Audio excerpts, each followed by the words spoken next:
your horror movie podcast. Oh, Jesus, we're recording now. And Justin's leaving us again to go pee? He is, yeah. I drink so much coffee. I drink so much coffee. So he's got a Dunkin', and then he's got more coffee with. Yeah, I just finished the coffee. Now I'm already stuff. moving on to the supplements and weird shit. Justin, come some back. ashwagandha. Sorry, I do have some ashwagandha in there. Ashwagandha. We're gonna get Right, sponsored guys. by an ashwagandha brand by the end of this. I hope so. Any kind of sponsorship out there wants to hang out with us, dude, I am more than willing. Let's go. Come on. All right. So this week, #/ welcome back. It is day 2 of Shark Week for us. We're releasing this right after Deep Blue Sea. Shark! Justin, What? did you get eaten? I don't know. What is that? Oh my God. Jesus Christ. All right. I don't even remember who picked this movie, but I'll start with Waterboy and ask you your expectation rating. And had you ever seen this movie before? I have not seen this movie. I did see like an opening, like sort of trailer thing, and I wasn't too happy with the CGI that I saw in the trailer, but we'll see what happens on here. I did give it a 5 because I like going right in the middle of everything. You know. Yeah. Shocking. Yeah, he's the bologna to his sandwich. Justin, that made no sense. I don't know why I said that, but what was your expectation rating going into this? So when I heard that there was a shark movie about sharks in a grocery store, my expectation rating was a 7.1.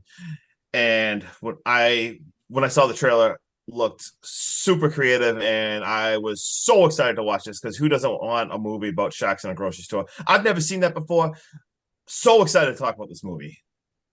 All right, guys. I was expecting this to be a 4. It would have been much lower again because I'm not a very big Shark Week kind of guy. However, Sharni Vincent crushed it. You're next, and I'm excited to see what she does it in this shark thriller. You guys, you ready to get going? You want to keep playing with some balloons? I think you could say we're finna crush this episode. Finna crush it. All right, that was horrible. Justin's wiping the disappointment off his eyebrow sweat. I was excited until that joke was just made. Yeah, all right, we're done. See you later, #/ Hey, please unsubscribe. Do not hit any of the buttons. Please also block us. And thank you. Off all platforms.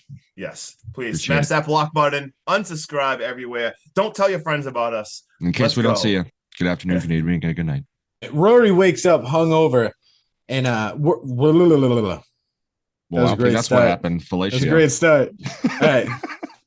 Rory wakes up a very hungover Josh. These boys clearly had some fun last night at Josh's bachelor party. Josh heads down to see his fiancée Tina, who also happens to be Rory's sister. Rory elects to go out to the buoy to check it. So he does. And we get some good bonding between Tina and Josh as they look at, I think it's a fossilized seahorse. Is that it? Yeah, it was just like dried out. Yep. And as they're having their cute little conversation, we hear someone scream "Shark!" and sirens start blaring. Josh takes off running, and they're screaming for Rory, who is completely oblivious to everything, who's way out of shore, sitting at the buoy. And he gets on the jet ski. He starts making it out there, and Rory gets attacked by a shark. This is a god-awful CGI shark, like jump out of the water, explode everything. But you can definitely tell this scene was made for 3D. I was gonna say, clearly you didn't have your 3D glasses on. Am I the only one that popped up the 3D glasses? I was gonna say Deep Blue Sea was 1999, and they had better sharks. Guys, you're supposed to watch it in 3D glasses. This was so exciting. The thing jumped right out. I screamed. My popcorn went everywhere. I honest to God, I was a little disappointed that I do not own 3D glasses. I kind of wish I had seen that first scene in 3D. So I had to go back and find my Bloody Valentine, like the remake version, because I know that was in 3D. I own it on DVD, so I had to run downstairs and pray that the 3D glasses are in there. They were never opened before, so I grabbed my Bloody Valentine 3D glasses and popped them on, and I was excited. So when that shark jumped out, it was awesome. Please continue. So Josh makes it out to Rory just in time to try and get him out of the water, but the shark ain't having none of it, and he bites onto Rory. And this scene lasts 3 separate times. I think there's a bite for each leg and then a bite for his abdomen. And instead of Josh pulling him away and holding onto his hand and driving at like 1,000 miles an hour, dude, he just like lets the shark get him. Fucking stupid. 12 months later, I don't know why this movie didn't just say 1 year later. That make any sense? Well, they were doing it like how people describe how old their babies are. Oh, all right. So apparently there's fucking like 13 months in a year. I don't know. I don't know. We hear on the news a report about sharks feeding on whales along the coast. We also see a wedding ring hanging around a necklace in front of like newspaper clippings about Rory's death. Josh isn't looking so hot, and he almost gets taken out by a crow. Was that like a murder of crows, or was that all seagulls, or was that a mix of birds? That I didn't understand that. I guess that was a hint towards the tsunami. Yeah, it's foreshadowing when the birds act weird during tsunamis. It was bird shadow. And then we see a couple of guys sitting in some kind of a car, like a new school El Camino, and they're planning a heist. Josh now makes his way into the grocery store where he's a sad, lonely stock boy. There's a couple hooking up at a car as well, and a girl shoplifting gets chased out back by a rent-a-cop, but it turns out she's been banging a kid named Ryan. He gets fired, though, because, I mean, I guess that pussy ain't that good. Justin, you look frozen. He doesn't like that. He didn't like it. We're just trying to, let's go. All right, Justin, so trying to tell you that 8 minutes in. Josh stocking shelves. He locks eyes with Tina, who's shopping for groceries. But before he can say anything, he gets yelled at by his bitch-made boss to go clean up. He's not even allowed to use the customer bathroom. He's got to go into the employee restroom. Back to the couple trying to bang around a barking dog. And we also see a couple of people trying to plan the robbery. Going over a plan at what time the cash gets there, what time it leaves, blah, blah, blah, blah, blah. Jamie is also losing it on her dad, who's this cop that showed up to arrest her. She tries calling his bluff, though, and he threatens to process her so she can spend the day in jail. She tells him to piss off and that she doesn't give a fuck what he does. And he's worried that she's going down a wrong path and her mother would be disappointed. And the tension built right there, you can tell the mother has passed away. The ski mask man now enters the building and he's in the back room and he demands the money from the manager, but there's no money to be had. The safe is empty. Daddy Cop is onto him, though, and he catches Robin number one at gunpoint. And it's not so fast. There's a second guy off in the corner with a skeleton mask.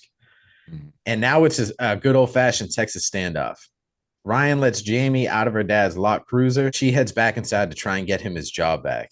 He's called Freak Boy from some guy just getting out of a BMW. He was just getting freaky with his girlfriend with the dog watching. That really creeped me out. The dog just involved in the whole thing. They're way too close with that dog. Oh, yeah. We hear shots fired and tensions are running high. Josh runs out and is in the middle of a standoff trying to save Tina. The supermarket starts to shake as cans fall off the shelves. A tsunami wave comes crashing through the front and all kinds of mayhem just goes nuts and people start scattering and fleeing for their lives. Did you guys see this tsunami scene? Everyone's running, right? Mm-hmm. Did you see the one guy with the surfboard smile and run towards the wave? He's like, Rogers! Yeah, I've been waiting my whole life for this. He was so excited. He's like, oh, I'm going to die anyways. Let's go. Ride the wave, surf that storm, bro. While this shit is just crashing through the glass doors and everything is going everywhere, we see like an exhaust fan blade break free and just directly hit this chick square in the face, right in the middle of the eyes. That must give her a split fucking headache. I love that kill. Horrible. The tsunami is now settled down and bodies are floating everywhere. There's water up to, like, you can see it right here if you're watching, almost to the top of the shelves. Survivors start, like, coming together. They start to regroup while they're all trying to get together. Todd, who's badly injured, is pulled up and we see he's got, like, a piece of metal jabbed into his leg. Josh sees a shaken up Tina in the water who's clinging on to something for dear life. He jumps in to go help her. And as they're swimming to the shelves, we see a dead body float to the surface. And then it gets pulled under and whisked away right into Waterboy's turn. After that frightening shit, we have Doyle pulling out Naomi to safety and Josh seeing the skeleton mask guy from the shooting dead in the water. Or so we think. Switching over to Steven swimming, then getting a little jump scare when Kirby jumps out of a shelf asking for help. Back to the parking garage, we see Heather and Kyle stuck in their car submerged, checking out a noise around that she gets a glimpse of a mangled body floating behind. We then see Ryan waking up in his van, tipped over and submerged in the water as well, being super quick to get the fuck out of there and swimming his ass out of the water after a little. He's very, very smart with that, where he breaks the window and like floods the car within like 15 seconds after a little love tap by a shark, possibly. Switch back over to the group. Josh pulls the metal out of Todd's leg, and Jessup randomly wonders why his phone isn't working when it was in the water. Maybe he should have charged it when he went to the bathroom. Honestly. This Like fucking guy. Plans are made on how to get out, checking the front and storage bay. And back to Kyle bitching about Heather not charging her phone when his isn't charged either. Dude, his is fucking. This kid comes off as such a douchebag. Such a douchebag. His hairstyle, the fact that his collar is popped straight up. Everything horrible. about him screams it. Along with Bully, her dog, getting called a retard for growling out the window. Back to Ryan swimming. He just makes it out before we see the shark POV. Justin, did you like the shark POV? Yep. That was an awesome shot. It looked really cool in 3D too. Before the shark POV could take him out. Now Josh sees a body floating and then going under and back up. He starts screaming for there being a shark in the water and everybody to get the hell out of the water. Tina and Steven start swimming, but Collins, he's like, what's going on? And gets taken under with a shot almost right out of deep blue sea with jumping out of the water. Jamie grabs onto him, but as she does, his head starts turning, and we realize that she's only holding onto his arm and that the shark took off his whole part of his torso. I'm not a big fan at all of Collins in this movie. Yeah. I think his character in this movie lacks a lot of body and depth. Yep. About 4 feet. Yeah. That was a dad joke, Justin. Come on. I was trying to remember who Collins was. Collins was the security guard who, after the shot got him, there was nothing left but his head in his hand. That was a really cool scene because you thought that he was actually turning his head, but then you're like, oh, okay, Exorcist head. He's just floating away. Gotcha. I literally forgot. I was like trying to remember who the hell he was. That's why it took me a second. Then Josh and Tina point out, looks like we got a 12-foot great white in here. Back to the lovely couple fighting. 24. They said it's 12 foot from the fin to the dorsal? Yeah, or did they say 6? 6. And then 12 total. Back to the lovely couple fighting over Kyle buying Heather fake Gucci, and she casually trips the sunroof for Kyle to climb out. And we see Ryan. And now they get a glimpse of a great white with freakout mode activated. The shark rams the car window and somehow didn't break it. Not quite sure. I think it could have broke it if it wanted to. I think that was more of a love tap to see what's in there. Maybe. Yeah, I was just checking it out. What? Happy birthday, Justin. Happy birthday. Sorry. Switch over to the other group fighting on how to get out. And we get some great words from Kirby. A shark's only curious about one thing. Trying to decide if we were food or not. That guy's line delivery. I can't handle Kirby. After shocks coming in, shaking up the place with electrical wiring, almost touching the water, and Kirby maniacally laughing. Now we need to go shut down the main power lines in the storage room before the line touches the water. The shark knocks into the car couple again, with Ryan trying to help them out and wants them to swim over to his van once he lures the shark over to him. Now back to Steven, all dressed up like he's about to cosplay Mortal Kombat character. He's all dressed up to go down with an air tube to turn the power off. But before he can, he tells Josh it wasn't his fault and that Tina still loved him. In the water, the shark gives him a little love tap and is like, whatever, and swims off. Finally, you think the shark thought he was dead, or you think he thought he was part of like the shelves? Maybe he thought he was part of the shelves. That's actually a good. Yeah. Finally, at the main turnoff switch, Steven can't reach. Can't reach as there isn't enough air. Jesus Christ. Waterboy, you got enough air? Yeah, I lost it there for a second. So finally, at the scene is hard. Finally, at the main turnoff switch, Steven can't reach as there isn't enough air tube. So he yanks off his arm shields and forgets about the air tube so that he can take one for the team. And we watch as he struggles to get out. But the cage that he has on his head keeps him from getting up into the air, and the food cans around his ankles. And he dies. This shit broke my heart. Dude, that was this shit was hands down the roughest kill in just about any movie we've watched. It's like this season at hard. least. That That was shit was rough. difficult to watch. This guy sacrificed himself and then drowned to death so everyone else could execute this Crazy. plan. There was like no Horrible. way for them to like give him a couple more slack. Like you don't think they could have like reached over or like jumped on the No, Yeah, it I mean- looked like he was holding on by he one was already hand. hold on. Yeah, it damn looked like it. they were maxed out. Yeah, no, that was rough. Like to see that, like, yeah, that struggled. I was like, oh god, that's fucking torture. Horrible. I'd rather get bit in half. Honestly, take me out. Water leaving a distraught Tina with Jamie comforting her. Doyle now getting a big knife and struggling to open it, and Naomi helping him. He makes a big spear. Back to the garage again. Kyle cuts off a hand to lure the shark to him so that the love couple can swim over to his car and just makes it in time, except that asshole threw the dog away. Just Yeah. threw him out there. Here you go, Shark. Take him. That was horrible. Yeah, what the I fuck? could not wait for this dude to die. Jesus, dude. Seriously. He didn't even need to throw the fucking dog. Like he was already right No, there. you didn't have to throw it at the shark either. You could have threw it onto the fucking car. I was gonna say the other place. Like, are you kidding me? Main group, back to the main group. Now we got Doyle and Josh holding a rope to pull Jessup up so he can attempt to go through the air conditioning system and try to get out and alert help that way. But Justin, there's a you would shitload have of crabs. shit your pants. Oh, Is that yeah, spiders or God. crabs? They were crabs, but I thought they were Yeah, spiders. but they were the Yeah. size of spiders. They were look just like- little they- itty they look bitty. like arachnids. I would have freaked out too, Yeah. honestly. And then just when he thinks he can make it, the shark comes up and bites him straight in half. Not quite sure how the shark is so hungry, but maybe Justin can let us know as it's his turn.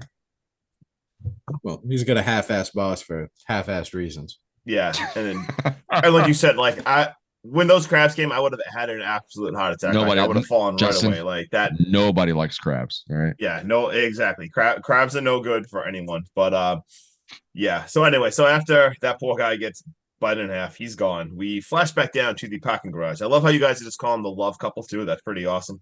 Anyway, Kyle and Heather are, she's absolutely pissed that Kyle didn't save the dog. She keeps calling him a murderer. I mean, as she should. Like, Kyle absolutely sucks. And we see Ryan planning, and he actually hangs upside down on the piping and tries to escape as he's like crawling over on the piping. He ends up falling into the water, and he actually hops on the car that they're on. And as he hops on, Kyle falls off and gets eaten right then. Talk about awkward. Like, he's just, yeah, right. Like, first of all, good. But second of all, talk about awkward. Now he's just sitting there with like Heather, like right after like her boyfriend just got eaten. A little awkward. So we kick back upstairs, and they need a new plan. They need to find a meat hook. So they have to decide who's going to go swim for it, because they see it over in the meat section. And the dad says he's going to do it, but before he can do anything, Jamie, the daughter, jumps in and she swims over there. Narrowly escapes the shark. She grabs it. The shark actually comes to her, and she was that like a meat tenderizer. She grabs like a meat tenderizer, starts fucking smashed it right on the head. Yeah, smashing the shark in the head with it. Well, They don't end they up- tell you that if you're ever in a shark attack to punch it Yeah. in the nose? Yeah, you're supposed to hit it in the nose. So she does with the meat tenderizer. They end up pulling her back with the rope.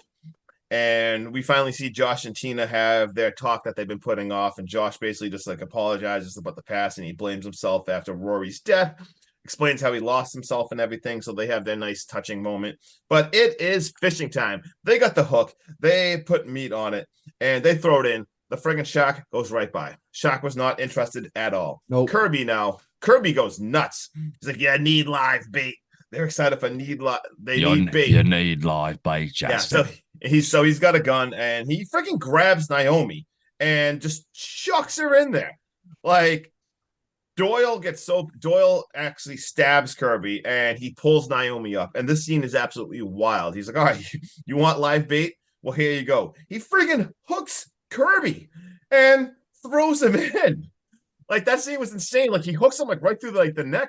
Fuck it, And well Not for deserved. nothing. In this set of scenes, dude, we also find out that Kirby is the skeleton mask guy who had Yep. killed the other woman who made this robbery go nuts. Yep. And all he did was take his mask off and put it on a dead body. Yep. So we like literally figured that out, and then he goes nuts and he gets hooked, and it worked. The hook and worth, it works. The shark gets him, and we flash back down. I mean, we flash downstairs real fast, and we see Ryan and Heather, and we see Who's alive, guys? We see the dog. The dog. The Yes. dog is floating on a board and swims to him, and they start banging on a pipe, hoping that people upstairs will hear him. Back upstairs, we see the group. They actually do hear him, and Josh and Jamie decide that they're gonna go look and check it out. So they actually swim over to the garage door. They swim in down there. Of course, the shark's down there. That shark is pissed too, but they actually are on top of Jamie's dad's car, and she says, "Quick, get inside! Like, get the gun inside! Get the gun inside!" And he gets a shotgun. And he actually badass way over dramatic scene as he's like sideways swimming, blows the shark up, like blows that fucker out of there. Let's go. Awesome shotgun blast scene. Now the four of them make it back to the main group now. So we got everyone outside and they're gonna make a plan. So they're yelling everyone out of the water. There's a car that's like in like the front of it, and they're gonna attach wires to the car battery, run it to the electric panel. They're gonna blow away outside so they can do this. And of course, as they're about to do this, the friggin' shark, it breaks free. And we have Josh, superhero mode now. He starts he's like hanging upside down, full superhero mode activated. He shoots the shark with an advanced taser X26, the best edition you can get. Slow mo, he's dude. Jason Bourne. Right, like slow motion. Jason Bourne. That's Chases not a the knife. Shit out of that shark, kills that shark. Like, let's go. And now they have the wires attached to the panel, car engine. Boom! Perfect plan. It goes, huge fucking blast, blows everything away, just shit's blown everywhere. We see outside now. So they slowly walk out, and we just see the absolute destruction of the Australian seacoast. We see rescue choppers outside. We see fires going. I mean, the place is just absolutely pulverized. And Tina basically just says, "What are we gonna do now?" And we hear Josh just say, "Start over." As we follow a seagull real fast, flying away. As out of nowhere, the shark jumps out and eats it. And I'm sure I'm the only one that still had the 3D glasses in. That scene was awesome. You guys probably thought it looked stupid, but you weren't watching it the correct way. Movie over. Let's go. Guys, and that whole recap you just did, Justin, I think one of my favorite set of scenes was the hallway between the grocery store and the parking garage. Okay. How they had to flood it and then unflood it. Mm-hmm. Yeah, I thought that was pretty clever. I thought that was very well done. Yep. Oh yeah. So I thought this movie was actually pretty badass. I mean, it doesn't look like it had much of a budget at all. But for what it gave up, besides it's all CGI aside, but I know some of it looked bad because of the 3D glasses effect. But all the kills, the character building, it was all really, really awesome. And I'm gonna give this a 7.4 out of 10 for a shark movie. It just hit all the bars for me, honestly. The blood and gore in it. I did get like sometimes there was some good scenes where they was like awesome, and then others they sort of lacked on, but it all worked together pretty damn good. Nice. Justin, you want to go? Yeah, I fucking loved it. I thought this was for a shark movie. Which I couldn't tell you loved it. It's not like my favorite thing ever. This was so much fun. There's obviously like some plot holes, and some of the acting was good, some of it was bad. Yeah, it's kind of like Waterboy said, it was like 50-50. Like some of the stuff was really, really smart that they did, and then other scenes were like, all right, well, that was kind of dumb.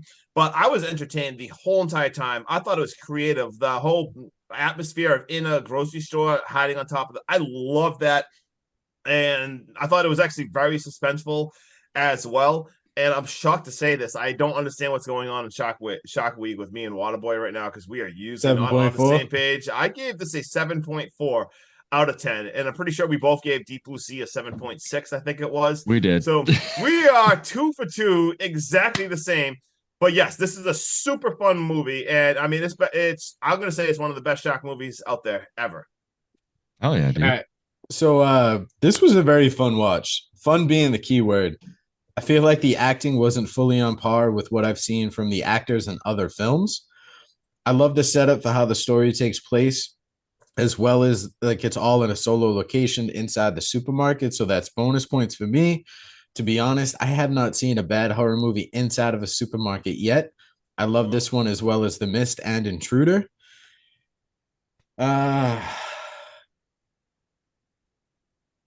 You guys ready for this? Let's go. Ready? I'm giving this a cool 7.4. No. As it's a must watch at least once in the year shark horror. I 100% shit you not, Are dude. you kidding me? 7.4. No. That Oh, 7.4 is straight across the board. Oh I my also God, want to say dude. enough. Sorry, you gonna say something? I was just gonna say with a composite score of 7.4, I think we all know what we're talking about.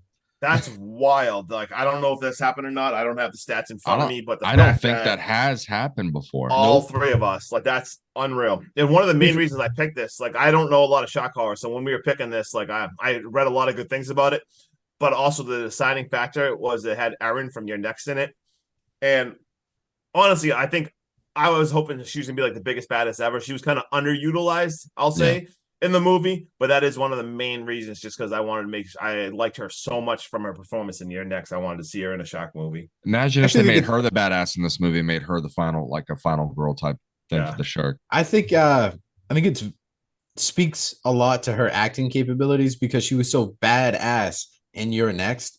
Yeah. And Yeah. she was more of like the co-final girl, if you will, in Yeah, this. I was gonna say she was like a supporting, like, Yeah. which she was fine in this, but like that was Yeah. one of the main reasons that I picked Because it. the only like kick-ass badass scene that she had in this entire thing was when she squared up with the shark. Yeah, Because if you guys remember before that, dude, like she was a wreck with Rory. Obviously, that's her older brother. When she was in the water after the tsunami, she was like frozen in terror and clinging onto the shelf. Yup. Like she didn't know what she was doing. right. Anytime there was a shark around, like she was not the first one to try to do anything. Mhm. So I think that speaks volumes to her acting range, which was nice. Yeah, I'm a Show. big fan. I like her a lot. You guys got any fun facts? What do you guys got? You got anything? I got do one that I not. want to toss Waterboy's way real quick because he said how much he didn't like the CGI, and then he mentioned something about the budget. Bro, that's what I have. You wrote. Go ahead. No, you can do it because I was just going to do this from memory because I didn't write that one down. So I'll let you take it away. Oh, I don't know if this is what you're going to say or not, but one of the issues they had with the movie is the director used 3 animatronic sharks, and he did not want to use a ton of CGI, but they had a lot of budget issues, and they were forced to use CGI for budget reasons, cutting. That's so a lot exactly of times, what I was going to say. So a lot of Damn it. times, if you notice, the shark does look different from scene to scene. There's a few scenes where the shark even didn't have friggin', I don't know what I'm not a shark expert, like the breathing gills. Like there was a few times like where the shark would look, it wouldn't even have like the breathing gills. So they did change up the shark a few times. A lot of times it was animatronic. A lot of times they didn't have the biggest funding ever, so they actually did have to use CGI. Yeah, he wanted pure animatronic sharks throughout the movie, and then the only CGI scenes that he wanted to do was going to be the 3D, obviously. Yeah. Yep. All right, Justin, you want to take it away on your fun facts? Yeah, I thought the tagline was pretty awesome. I just wanted to touch on that then. Did you guys see the tagline? It said, "A tsunami just flipped the food chain." I don't know why. I thought that was pretty awesome. It's pretty dope. I thought it was a pretty dope tagline. This movie was filmed in Australia and Singapore. They actually had a combined 2 different countries of it. And The first time in cinematic history that those two countries have worked together. Those too. teams have collabed together in a movie. Shit. So I thought that was really cool. And this movie actually did it's funny. It only did 800,000 in Australia, which is weird because that's where the movie takes place, but it did really good internationally. And they showed it crushed internationally. Dude, in China alone, it made $24 million just in China. Like, yeah, this movie actually did really good. There was actually talks of a sequel and stuff, but it's just fallen through. Like, it's not got going. I really liked that. I don't know if you guys heard like the end credit song right away. I thought it was so badass. It's actually the director, his band. This director is actually in like a band called the Hoodoo Gurus, and they're like huge in Australia. They're like Australian like music, like royalty. And his band actually did the end credit song, which I thought was really, really awesome.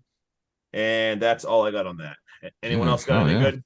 So I got a fun fact about the dog. 3 different Pomeranians were used in this movie to play Heather's dog Bully. 1 for swimming, 1 for barking, and 1 for running. Oh my God, what? Yeah. What the hell? Despite the film taking place in an unnamed basement supermarket, the real-world location located in Queensland, Australia, is actually an Aldi supermarket, and it's ground level. Aldi. Wow. Yeah. And my last fun fact is no sharks were harmed in the making of this film. Oh, Thank God. Oh my gosh. Yeah. Whew. All right. I think that about wraps it up. So let's get the hell out of here. I'm Hacky. That's Stabby. This dude down there with floated shark stuff. Thing. Happy birthday. No, it's just Was it just Justin. happy birthday, Shark Week. It's just yeah, okay. Bye guys. Later.